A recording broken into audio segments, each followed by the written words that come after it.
Fashion is not something that exists in dresses only. Fashion is in the sky, in the street. Fashion has to do with ideas, the way we live, and what is happening. We are a trio of ladies joining you this afternoon. Together we are known as Fashion and the Automobile. I am Victorian Mobley, the creator. Lynn Anderson is our fashion curator and presenter, and Elaine Vermeersch is our event coordinator. Fashion and the Automobile is a touring exhibit, vintage fashion shows with presentations, and a forthcoming book. The touring exhibit in 10 Eras is a virtual drive down memory lane by decade. Our exhibit has been on display at museums, dealerships, and art galleries. We have conducted vintage fashion shows for such groups as the Detroit Yacht Club, the Lorenzo Cultural Center at Macomb College, National Classic Car Clubs, the Michigan Historical Society History Conference, libraries, and retirement communities. Let me introduce to you our Fashion and the Automobile curator and presenter, Lynn Anderson. Thank you. Well, thank you very much. How is everyone today? I automatically talk loud, so I don't think you'll have any problem hearing me, but let me know if you don't, all right? So, good afternoon. Welcome to Fashions Through the Decades. As my partner said, my name is Lynn Anderson, and my other partner, Elaine Vermeersch and Victorian Mobley. Together, the three of us, it's our pleasure to be your hosts as we look at fashions through the decades. Now, pay attention to U-turns that each decade takes as what's old becomes new again. Yeah. So let's get started. The Victorian Era is so named after Queen Victoria when she was on the throne. So it comprises almost the entire 19th century. It's also known as the Gilded Age. That term came up by Mark Twain. And it's a period of widespread economic growth as we become the world's leader in industrialization and wealth. Now, the Gilded Age was a major one in terms of change. The Industrial Revolution affected almost every aspect of daily life and had a very large impact on the world. We have improved transportation. We have communications better now. This allows people to share information more quickly. We have mail order catalogs now. So this allows people in the rural areas to access the latest trends. And now in the urban areas, we have department stores. So this makes the fashion available to everyone. Fabrics and laces now are machine-made, and they're affordable. The average person can afford them. So as you can see here, the fashions changed greatly in this period. You had large hoop skirts during the 1860s, going down to a bustle in the back in the 1880s. And by the 1890s, we had the huge leg of mutton sleeves. So I'd like to introduce our first model today is Connie. And Connie is wearing an 1890s leg of mutton reproduction gown. This is a repro from a wonderful company here in Michigan called Recollections.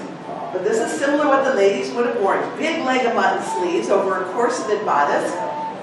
Always have to have gloves on. Remember, in social circles, an unmarried woman could not touch the hand of an unmarried man unless there was a glove between them. Now that is an authentic horsehair toque hat from the period. That is the real deal. It's held on by 5 hat pins, and she probably still used a couple more. Those are the hats that stayed on the hair, not the head. So you needed the hat pins to get into your hair and hold them on there.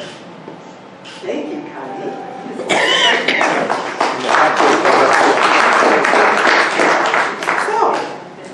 But let's go into the Edwardian era. Now this starts in 1901 when King Edward takes the throne from Queen Victoria. That's where the name comes from. This is the beginning of the automobile, and our world will never be the same. One essayist wrote, and this was back then, I wrote it down so I wouldn't forget, the automobile changed our dress, our manners, our vacation habits, the shape of our cities, and our positions in intercourse. Where are your minds at? Intercourse and conversing back then.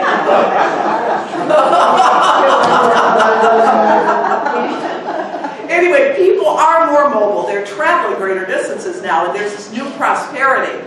Did you know between 1896 and 1930 there were over 1,800 automobile manufacturers? Very few survived. So of course fashions had to be modified to accommodate this newfangled way of travel. Women wore dusters over their clothes, men too, for protection against the dust and dirt on the roads. Hats now are a little closer on the head, and they're held in place with a scarf under the neck to keep them from blowing off. And the ladies' skirt lengths are changing too. This is so they can use the floor pedals and shift the gears, and of course withstand the muddy streets when they had to push out their cars stuck in the road. We're even seeing early forms of brassieres taking the place of corsets at this point. They're easier to wear than an automobile. So cars are being marketed to ladies too. And I love this ad for this electric vehicle. Any woman can drive the car safely. It'd be so sexist today. This lady is wonderful. This is Alice Ramsey. She and a few of her ladies drove from New York to San Francisco in 1909.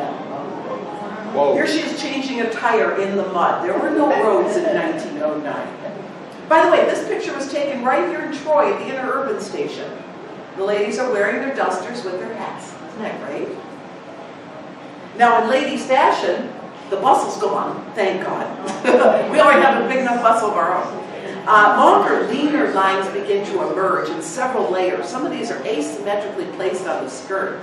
Necklines drop into a V and squared off shapes because King Edward was not the prude that Queen Victoria was. She wanted everything up to here. Well, Edward let everything relax. So this, and all the waistlines are starting to go up underneath the bust line. This is known as the Empire waist. It was actually a reboot from Regency from 1801. But maybe Napoleon's wife Josephine would have worn. Anyway, during the day, women wear cotton tea dresses. This is more of a tea dress here. And it's for daytime wear, and it's worn with different underslips underneath. So the woman didn't change the outer dress, she would change her skirt underneath. She could wear it with like pink one day and a pink belt. The next day she could change that to powder blue and make it look like a totally different dress. Traveling suits were made of linen. Here's a beautiful one here. And they had long jackets down past the hips, and beautiful elaborate soutache trim on the collar and buttons even on the skirt. And I have to introduce here, this is Elise, this is my mannequin, and she is wearing an authentic walking suit from the period. This was handmade by its owner. The lady, no doubt, had bought these panels and sewed them into her garment, including right down onto the skirt and all the way around the back. She did elaborate embroidery on the collar, and it's 3/4 length sleeves. And it's an original hat. This is woven horsehair over velvet. Actual beautiful hat. This one sits deeper on the crown now. The Edwardian hat sat a little lower on the head because of the automobile. Everybody was driving now.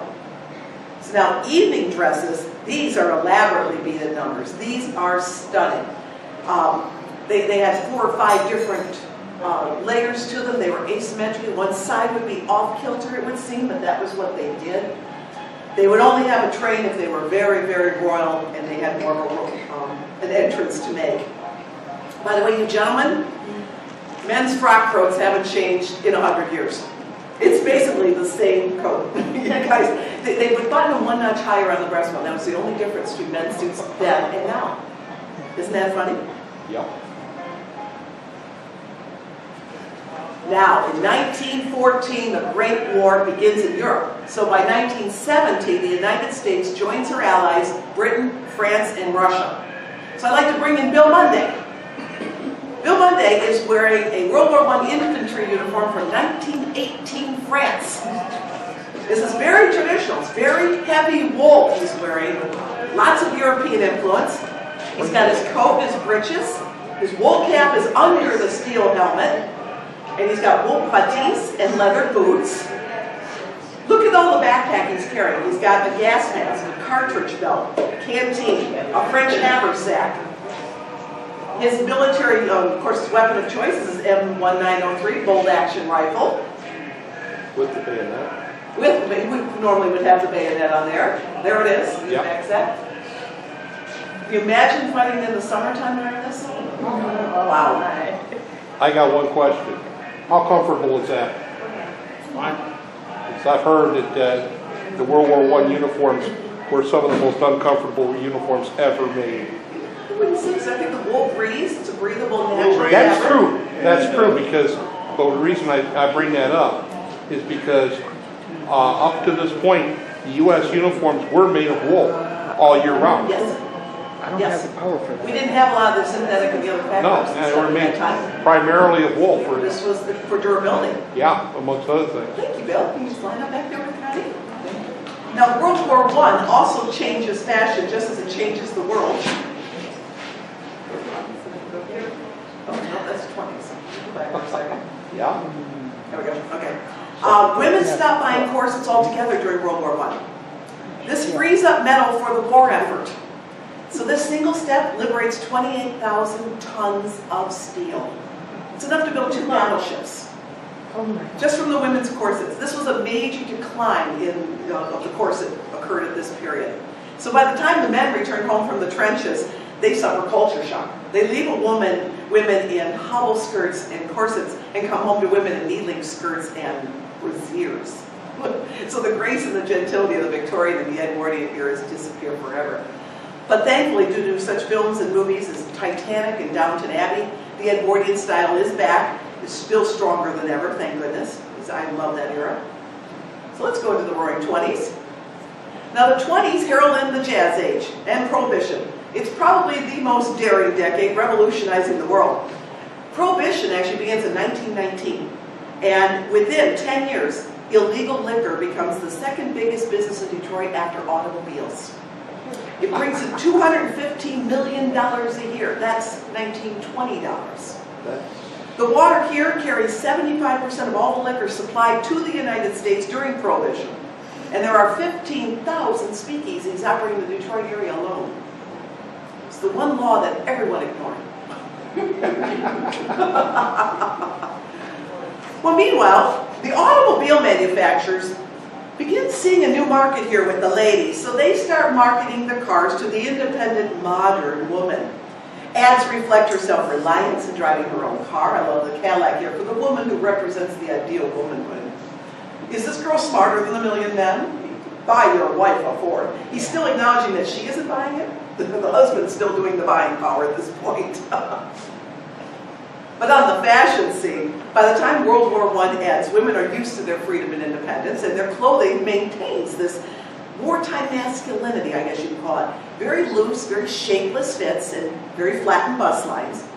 The waistlines dip to literally the waistline of the dress will dip all the way to the hip line. Hemlines rise scandalously to the knees and above.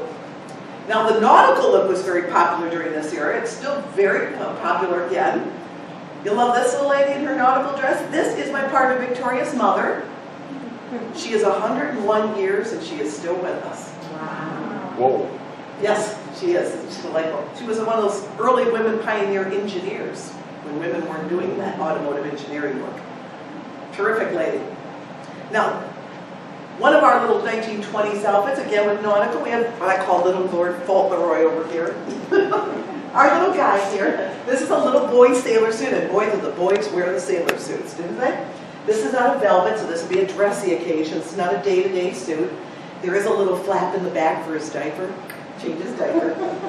It's adorable. And it's little knickers. He has a little cap on, but again, the sailor influence. It was huge. The teens and the 20s, I can't tell you how big that look was. I even have a woman's walking suit in my collection. It's a sailor suit. Very, very big and very popular.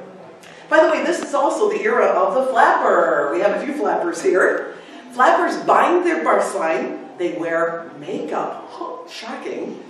They cut their hair in short, stylish bobs, and they smoke with long cigarette holders and drink in public, usually from a flask in their garter. Now, this ease of movement was all the better to dance the night away, doing the Charleston, the blind pigs, and speakeasies. One of those was the boathouse at the Garwood Estate, right here off of Connor and Jefferson, where my own grandmother, yes, this is my grandmother, with a little bobbed hair and a curl on her forehead, she would leave her house wearing her corset because her mother would check to make sure she had it on, and then she would take it off when she got to the boathouse at the Garwood Estate. Check it with her coat. The story she used to tell. Yeah. And we have another flapper here. We have Maud here. This is my flapper dress, Maud. This is authentic from the period. This is very heavy. This weighs about 5 pounds. These are huge. They're all hand beaded and netted. We have retired this because most of these got a lot of damage on the shoulders. But you notice she's got her kick pleat so she can dance the night away. And like I said, very, very heavy, scandalously. Some of them would wear these without slips underneath. My grandmother would tell me stories. This is actually my part of Victoria's from her family. But it's awesome. So why don't we see another real flapper? Let's bring out Sue.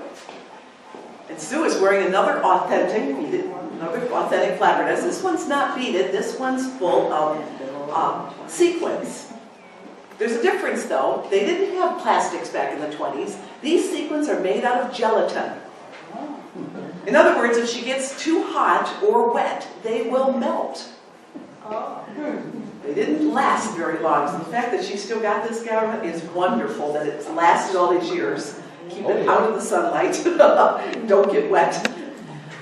Isn't this beautiful? It is a tapered style, so it means it fits multiple size bodies, which is great. Just put a slip on it and you put it over the... Show us your sleeves. Those are just to die for. You don't want to sweat either, I don't think, either. Lots of perspirant. Deodorant. And of course the headband, now that's a repro. You can get those today. Now the beaded headbands are all back. It's very easy to find those in all the stores. She looks great. Thank you, Sue. Our little flapper. You know, thanks to the reboot of The Great Gatsby and of course Downton Abbey, the 20s are huge. You can go in any store in America today and you'll see 20s inspired clothes. It's amazing how it's out there. It's everywhere. So let's go into the 30s. Now, while the 20s were all about excess, the 30s was the mood was more conservative. The Great Depression had a profound effect on the nation. Millions were out of work, and there was no such thing as unemployment. FDR created the Work Progress Administration, tried to put America back to work. Auto manufacturers are still trying to market their vehicles desperately during the Depression, so they go for men and women with very sleek Art Deco designs. Finds its way both into the cars and the fashions. Look at something, stayed modern for years. I love the lines of the car, the Art Deco lines. These are fabulous. The Mercury 8 over here, the LaSalle. This was like brass era of cars. Some of the finest automobiles ever made were in the 30s. They were beautiful. Now, on the fashion front, it's the beginning of ready-to-wear at this point. Most part, if you didn't have much money, you were making do, and you were mending what you already owned. For instance, let's bring Shirley out. Shirley's wearing a carryover dress from the late 20s to the early 30s. And many of the women still had these in their closets, and they were still wearing them. And this is a late 20s, early 30s. It's black velvet. It's authentic. And the owners, of course, embellished it with her own lace on her cuffs and her collar. And yes, she has her crochet gloves on because she's out going to church. And the cloche hat. This is an authentic cloche hat. Look how tight to the head that fits. They're still wearing these into the 30s now. Because again, the Depression, not everybody could afford to buy a new dress. Thank you, Shirley.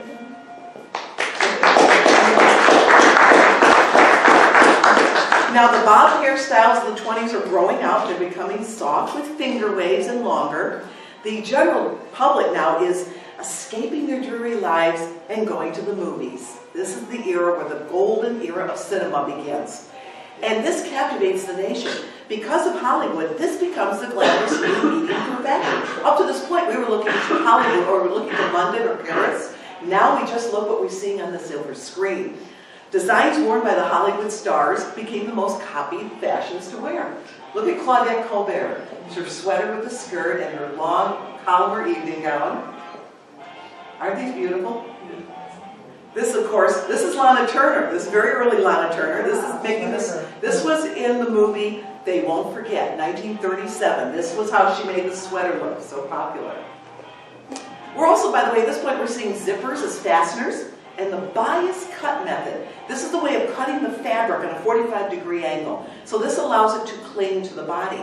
So the evening gowns, such as this wonderful, look at this one. Oh yeah. Isn't that a stunner? Almost backless. But backless elegant, this becomes the signature style. When we think of 30s, the first thing we think of are the bias cut evening gowns. I myself am wearing a 30s gown, so I'll be a model. This is a lace dress that I obtained recently. It came with an extra jacket, which was nice. But this is the bias cut style, the draping, very typical 30s. very comfortable to wear. I like wearing this one when I'm doing presentations. Very easy to wear. And the jacket makes it very easier if it gets warm, you can just take that off.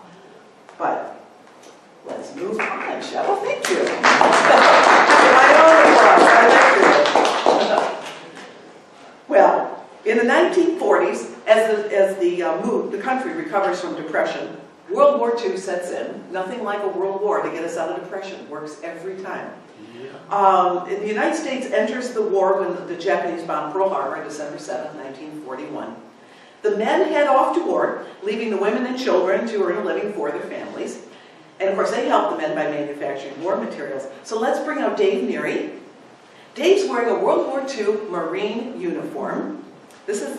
He's based at Pearl Harbor, and he's wearing the summer service uniform. Long, this is great. This is a cleaner, more modern look than we saw before, isn't it? Oh, yeah. This, of course, is starting to see the military develop clothing to match the climate in which the officer or the soldier was serving. This would later influence later years into the 50s and 60s as well. Thank you, Dave. Smokes are hidden in his sock. You can't stick it in that hat. Lucky strike. There you go. Love it. Now, automobile manufacturers, of course, stopped making vehicles from 1942 to 1946. They switch over to become the arsenal of democracy by making aircraft, tanks, and other equipment for the war effort. But they're still marketing and selling to women. I like this. They're promoting styling and convenience for the independent working woman. By the way, these cars here, I love this one here. Look at this picture here. These cars were especially popular in the backwoods in the South. The large cargo capacity of the trunks made them the perfect moonshining vehicle. The guys would practice their driving skills on the roads and crude tracks, and it eventually morphed into what we know today as NASCAR. Yeah. This is where it began, but in the meantime they started by rum running, running moonshine. You gotta love it. As Henry Ford once said, auto racing began 5 minutes after the second car was built. Yeah. Now, just as we saw during World War I, fashion during World War II is conservative, so the extra material can be used to the war effort. Dresses are made without frills or extravagances. We also see a trend toward military-inspired clothing as well. Shoulder pads emulate the square-top jackets of the men's uniforms.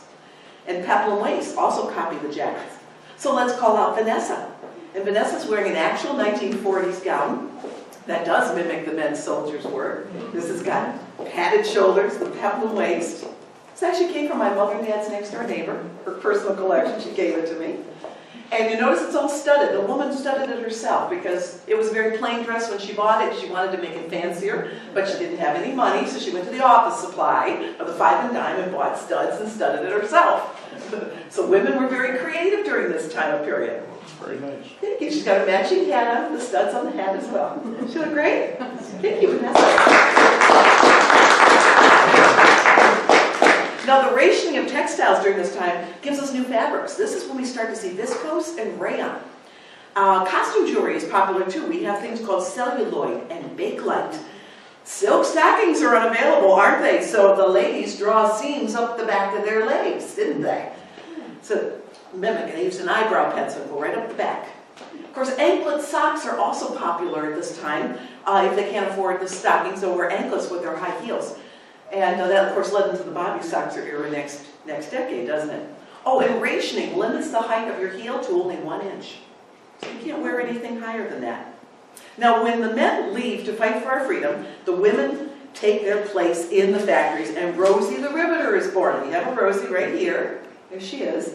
Now, the hairstyle called the victory roll is not only functional for the factory work, but later becomes fashionable and commonplace. Vanessa has a version of the victory roll on her hair. And let's bring out our Rosie. And we've got Victoria here as Rosie the Riveter. And the Rosie started wearing trousers because they had to work in the factories. There she is. You can't do it. And they would wear the victory rolls to hide the hair up underneath the scarf to keep it from getting into the machinery that they're working with. These women were crawling into we talked to a few of the real Rosies. They would crawl into spaces in between the wings to be welding the rivets and things. One little lady, she's only this high, and she was a real riveter, still had an arm like this. And she said, well, I was so little, they had me crawl in the wings to do the riveting. And she carried a gun that was as big as she was. So it's amazing what the ladies did. They had the dungarees. We didn't call them blue jeans just yet. We were calling them dungarees at that point, with their combat boots to protect her toes. And of course, the polka dotted scarf, or any scarf really, the ladies just put something on to protect their hair. Kept them from also twisting their ankles too. Yes, absolutely.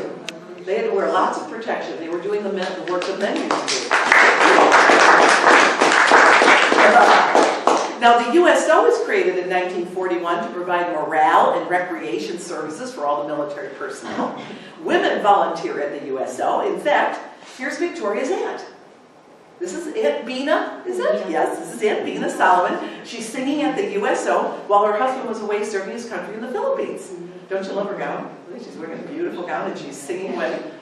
Now, Hollywood continues to exert its influence at this point. We've got Katharine Hepburn. Oh my goodness. And Rita Hayworth and Marlene Dietrich all introduced trousers to wear on women outside of the factory. So now we're starting to see women starting to wear that. That'd be Katharine right there. That's Katharine right there. Yes, you can't miss her.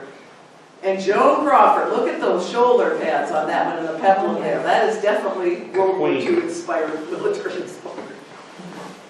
Now, okay, what happened here? There we go. Brought it back. The Korean conflict. No sooner than the end of World War I, the United States began sending troops to South Korea to aid with their battle against North Korea. My dad was one of those early ones before they declared war. He was over there. This was called a surplus war. It really wasn't a war, it was a conflict. But let's call out Josh. Josh is wearing a World War II, a typical early Korean War outfit, early 50s. But they had carryovers from World War II, so he's still wearing the pants, the double buckle boots, and his M1943 field jacket, and also the M1945, right? Field pack system is on his back. The double buckle boots, by the way, were introduced in 1943. They eliminated the leggings that we saw in World War I. And the field pack was a late war attempt at creating some sort of modular system at that point. Thank you. Now, in 1956, the military completely changed uniforms. They revised everything because it was still a carryover from World War II. So let's bring Phil out. Phil is wearing the new look, late 50s. This is a sateen cotton OG 107 fatigues, so they're not wool. These are lighter and easier for him to wear. He's got his pentomic cap, his Ridgeway cap, there it is, and your black combat boots, no leggings, no buckles, just laces up. His pistol belt with canteen and FA pouch, and the blackened holster with the M1911A1 pistol, right? And his crate of rations. He's got his rations. Now this, C rations. gotta have the C rations, right? C rations went out in 47. Oh. Ration, combat, individual. That's not a ration, that means combat. Combat, okay. C rations went out in 47 in Vietnam, they ate MCIs. Interesting. We still call them C's. Now this look was referred to as a transition from the brown boot army to the black boot army. See, both the guys, the boots changed. Thank you. That's your refreshments later. There we are. Meanwhile, we're going to go into the 1950s here for our ladies. This is a very prosperous era. With the emphasis on the nuclear family and mass consumerism, the middle class is really born during this era. Families move into the new suburbs and the baby boom is on in earnest. They create a credit card. They never knew how to buy a credit before. And everyone loves Lucy on a little invention called the television set. Auto manufacturers create a sensation when they introduce vehicles with all-female appointments. This is new, such as the Dodge LaFemme. Look at this one here. This had a floral, I can't even see it, it's a floral jacquard interior. This is really pretty. It even had a matching umbrella and a matching handbag for the driver. And the 1950s, I don't even have a picture of it here, this is the Hudson. But the 1957 Cadillac Eldorado had, and I wrote it down so I don't forget this one, ladies compact, a cigarette case, lipstick holder, a beveled mirror, notepad, magnetized drinking cups, a lambskin carpet, and a perfume atomizer filled with Arpege de Lavon of Paris. Needless to say, it was the most expensive car in America in 1957. It cost $13,500 in 1957. Yeah, come up with $13,000. It was a lot of money then. It was a lot of money. It was. Now, in the fashion scene, the women strive to become the well-dressed wife and mother, right? We see it on TV. Mrs. Beaver, she's Beaver's mom. Everyone looks perfect. Christian Dior is the real leader in this era. He created this extravagant design of very tight-fitted bodice or jacket, like the cinch waist, and a huge skirt, yards and yards of fabric for the skirt. They would wear huge crinoline slips underneath these things to bust them out. They called it the new look. And this was a turning point. Women have been longing to dress femininely for a long time. So let's bring out Elaine in her new look dress. This is from her own collection. This is a Christian Dior, similar to Christian Dior style from the period. Okay. Tight bodice with a fitted waist and a huge skirt that just comes way out. Makes her look feminine after all these years of conservatism. My mother wore something like that. And of course the pearls, right? We all know pearls. The women, we see ads, they were working in dresses and pearls. They were cleaning the house, right? They're vacuuming dresses. Not my mother.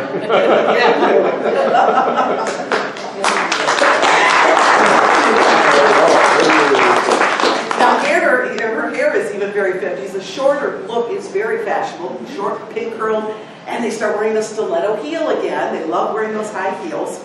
By the way, for you men, conservative is the key. You're all copying your favorite president, Eisenhower. I like Ike. So Ike has the gray flannel suit. Every man in America wants to dress like Ike. So they all get the gray flannel suit. Now, inspired by James Dean, teenagers start to become a force to be reckoned with during this era. The guys start wearing cuffed jeans, white t-shirts, and black leather jackets. Girls either have full poodle skirts or very narrow pencil skirt if you were sort of a bad girl, with sweaters and blouses with Peter Pan collars. Hair is now ratted and flipped out with the kids, or in a ponytail, and saddle shoes are all the rage. And we have one of our little young people here. This is an authentic one from my collection. This is an interesting one. Look who's on the skirt. It's Disney. Lady and the Tramp. Now, at this time, now we see Disney merchandising everywhere. Disney did not do merchandising back then. This was one of the very first pieces of merchandising Disney ever came out with. And it was just fabric, and you could buy the fabric and sew the skirt yourself. And I've had this in my collection for years, had no idea of that until I did some research. And on Etsy, just a few months ago, one of these sold identical for $675. Gives you an idea of the value of that. Very early promo for Disney. And of course, had to have the sweater with the little roses and the Peter Pan collar. By the way, that name comes from Maud Adams, the actress from the turn of the last century, 1900. She was the world's first Peter Pan, and her outfit that she wore on the stage had that collar. And so that's where the name Peter Pan collar came from, because Maud was the very first Peter Pan. So, and of course they all had a scarf. It was either around your neck or on your ponytail. And you see a few of them here, the girls here with their outfits too. And look at the girls here with their tight skirts, saddle shoes, and white knee socks. My mom said that those saddle shoes had to be dirty. If you bought a brand new pair, you had to go out and scuff them all up. You couldn't wear clean saddle shoes. They had to look scuffed. That was the look. See? Now, as always, Hollywood is still influencing fashion. We have Marilyn Monroe during this era, Audrey Hepburn, and Sophia Loren. And don't forget Jane Mansfield, who wears the world's first push-up bra. That wasn't all her. She had help. And of course, nowhere else is the correlation between fashion and automobiles more evident than the Dagmar bumpers on the 50s cars, named after Dagmar, the 50s TV model and celebrity. She was like a game show participant. And she wore these huge, pointy Dagmar colored bras. Well, so were the bumpers on the car. So makes one wonder, was the car designer influenced by Dagmar, or was the bras from the women influenced by the designs on the automobile? I do remember a story. My dad had a 57 Chevy convertible. He said he would take my mom's red lipstick and rub it around the tips of the ball of the daggone buttons on. Yeah. And she let him get away with that. No pictures of that? But, yeah.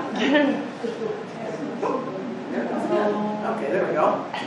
Now, 1960s is when the U.S. began escalating its presence in the war between North and South Vietnam.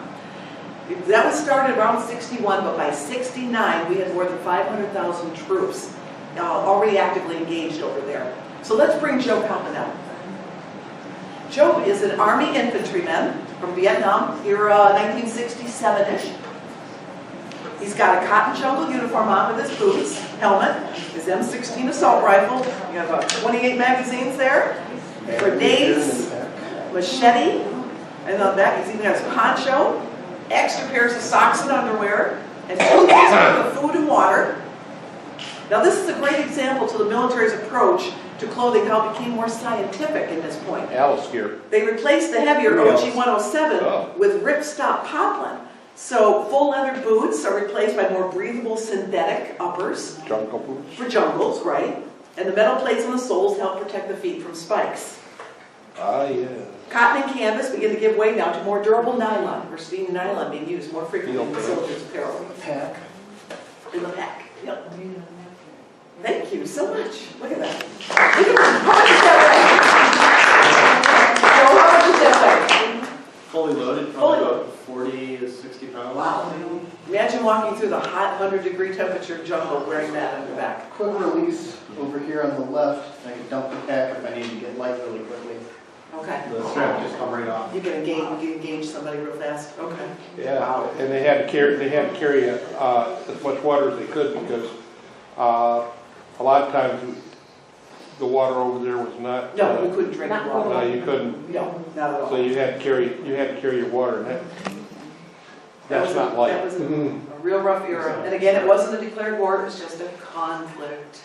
Yeah, my helmet at home was like, it's exactly like that. Meanwhile, back home, we have the flower power era. Things are happening here. This shows a very dramatic change on the fashion front. The decade arrives on the heels of the very innocent 50s with poodle skirts and kettle pushers, Eisenhower and Kennedy.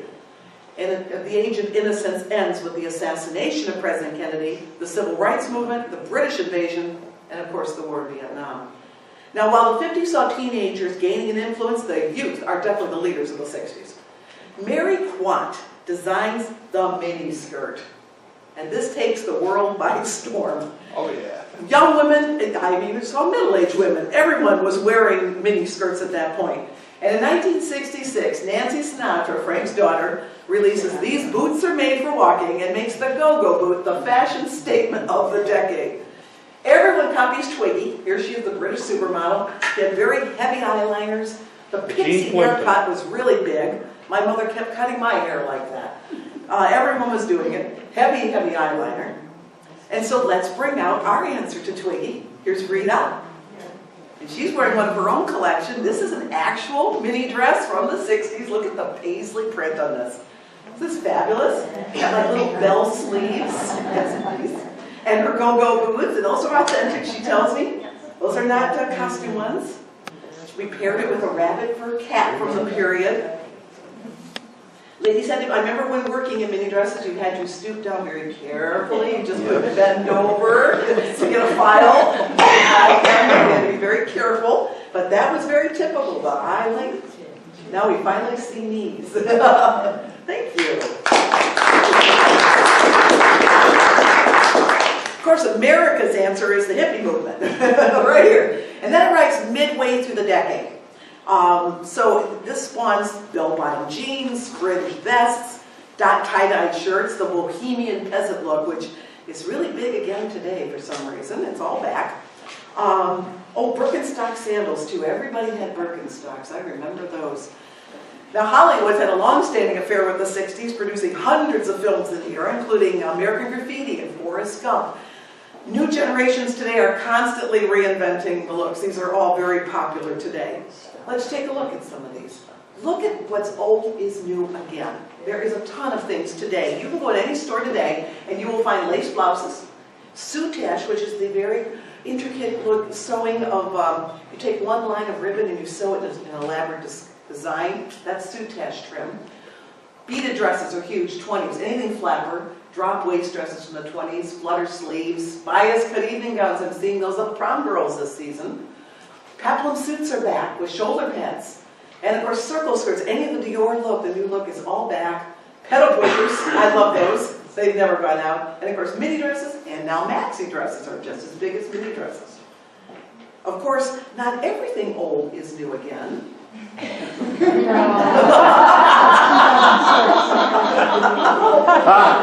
hopelessly in the 50s. I'm stuck back here somewhere. And Victoria's Secret charges $30 for a pair of those.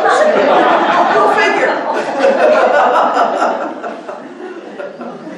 Well, we hope you've enjoyed cruising through the decades with us. Let's have all of our models up here. If any of you want to do a group picture, this is the opportunity. Thank you all. Come on up.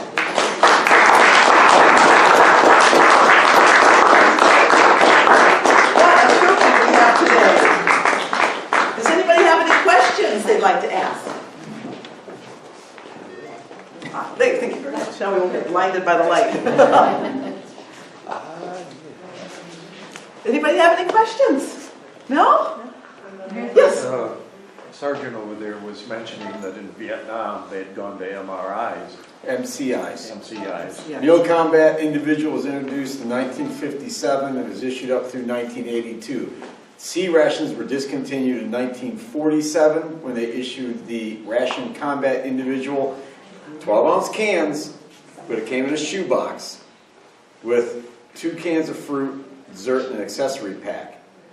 They basically took that same idea and shrank it down into the rectangular boxes that you guys were issued in Nam. That's called an MCI.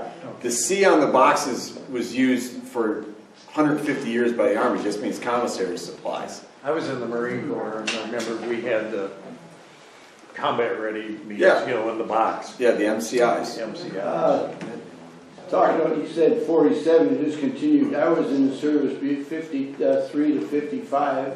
I was stationed in Europe, headquarters of France, and we had C rations about 6 nights a week. You go to get a can and open it, you didn't know what you were getting until you dipped it in.